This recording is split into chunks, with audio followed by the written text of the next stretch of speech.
¿Quién creó la Iglesia Católica? ¿Por qué esta iglesia no la hizo Dios? Y realmente, ¿por qué Dios permitió que esta iglesia exista? Hoy te darás cuenta por qué perderías tu alma si sigues en esta iglesia. En el intrincado tapiz de la historia humana, ha surgido una de las instituciones religiosas más poderosas e influyentes del mundo, la Iglesia Católica.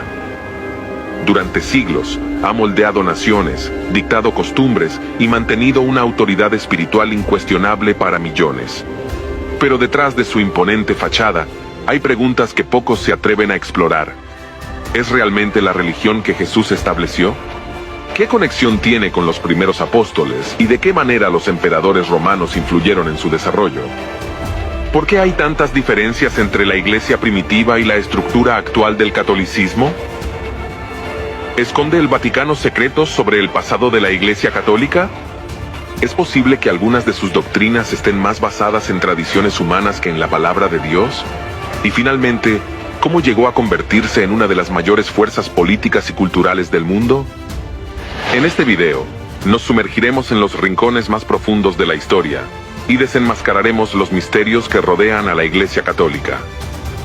Analizaremos sus raíces, sus transformaciones y sus controversias, siempre a la luz de la Biblia y la evidencia histórica. Antes de continuar, nos gustaría conocer tu opinión. ¿Crees que la Iglesia Católica es, como muchos afirman, la auténtica iglesia establecida por Jesucristo? Sería un honor escuchar tu perspectiva al respecto. Empezamos.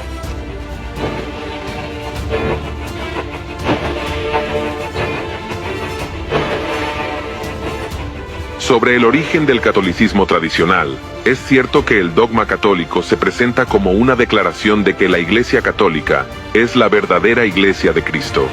Sin embargo, para comprender realmente el nacimiento y la evolución del catolicismo, es crucial mirar más allá de las afirmaciones doctrinales Luis y Toro examinar predica, los pero no registros aplica. históricos. Aquí podemos ver Estos cómo no se siempre tragan sus coinciden con la propias imagen palabras. oficial que la Iglesia ha promovido a lo largo de los siglos, y a menudo revelan detalles complejos e incómodos que muchos prefieren no explorar.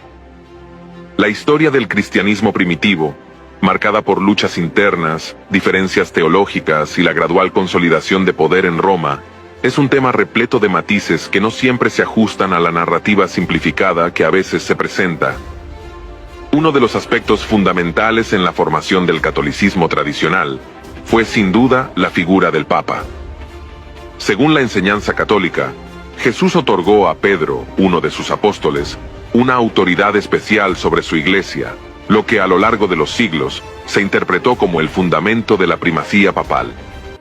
Esta idea de una autoridad centralizada en Roma fue esencial para la cohesión y expansión de la Iglesia Católica, especialmente en un momento en que el cristianismo estaba en constante conflicto con otras interpretaciones del mensaje de Jesús.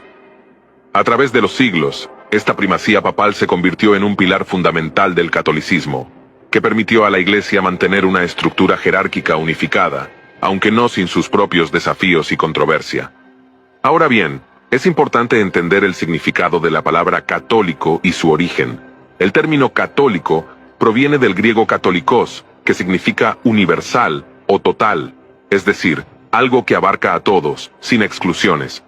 En sus primeros usos dentro del cristianismo, este término no tenía la connotación de una denominación religiosa específica como la entendemos hoy, sino que se refería a la Iglesia Universal, o la Comunidad Cristiana Universal, es decir, a la Iglesia que se extendía a todos los pueblos y naciones, sin importar su origen, cultura o idioma.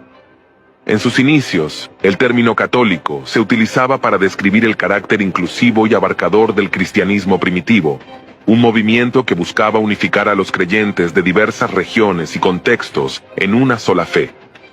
A medida que el cristianismo se expandió más allá de Judea, especialmente por el Imperio Romano, el término católico ayudaba a diferenciar a los cristianos de aquellos que seguían otras religiones o sectas. En este sentido, ser católico significaba ser parte de una comunidad de creyentes unificada, que compartía no solo las enseñanzas de Jesús, sino también una estructura organizativa común y una interpretación uniforme de esas enseñanzas. La primera vez que se usa el término católico, en este contexto, lo encontramos en una carta de San Ignacio de Antioquía, alrededor del año 110 después de Cristo, quien se refiere a la Iglesia en términos de Iglesia Católica, para enfatizar su universalidad y su conexión con todos los cristianos a través del mundo. No se trataba solo de un término geográfico, sino de un principio de unidad doctrinal y espiritual.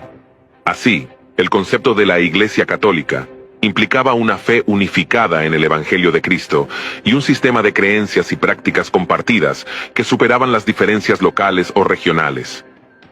Es interesante señalar que, en sus orígenes, el uso de católico no estaba necesariamente vinculado a la idea de una jerarquía eclesiástica centralizada, como en el caso de la Iglesia Católica moderna, sino que se usaba para describir una unidad más amplia que abarcaba todas las comunidades cristianas, unidas por su fe común en Cristo.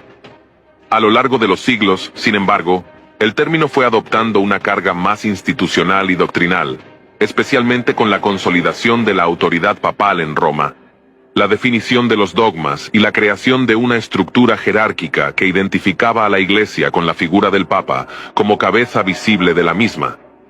Así, el término católico pasó de denotar una característica universal y de unidad espiritual de la Iglesia primitiva, a convertirse en el nombre de una institución religiosa específica que con el tiempo se distinguió de otras ramas del cristianismo, como el protestantismo y la ortodoxia, especialmente después de la Reforma del siglo XVI.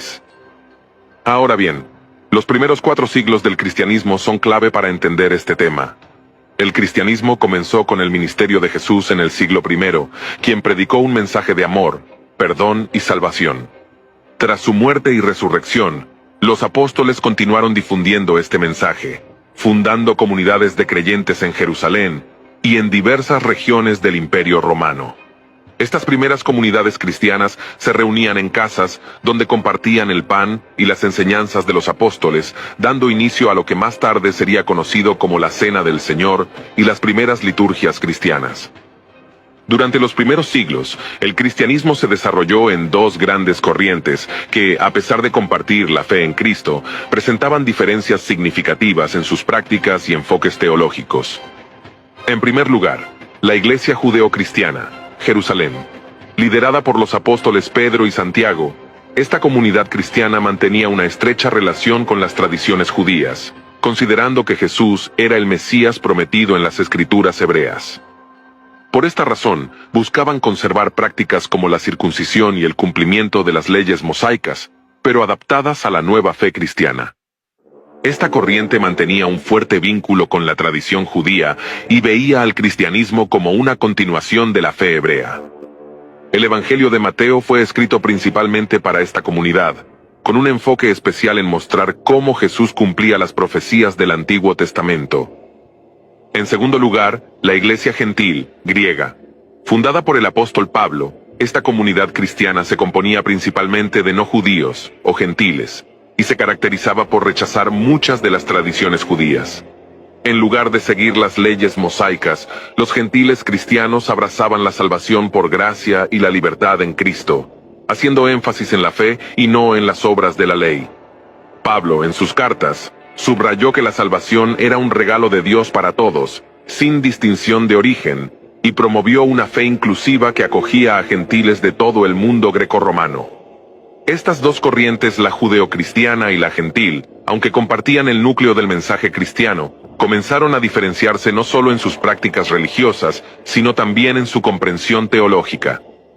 Esta división inicial es crucial para entender la evolución del cristianismo, que con el tiempo fue cada vez más distanciándose de las tradiciones judías, especialmente después de la caída de Jerusalén en el año 70 después de Cristo y la expansión del cristianismo en el mundo grecorromano.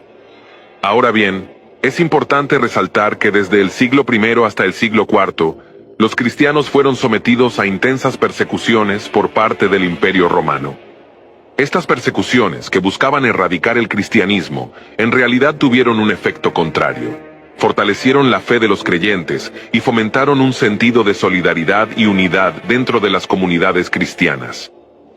A pesar de las amenazas y la violencia, muchos cristianos permanecieron firmes en su fe, y el martirio se convirtió en uno de los testimonios más poderosos de su devoción. Algunos eventos clave de las persecuciones incluyen En primer lugar, año 64 después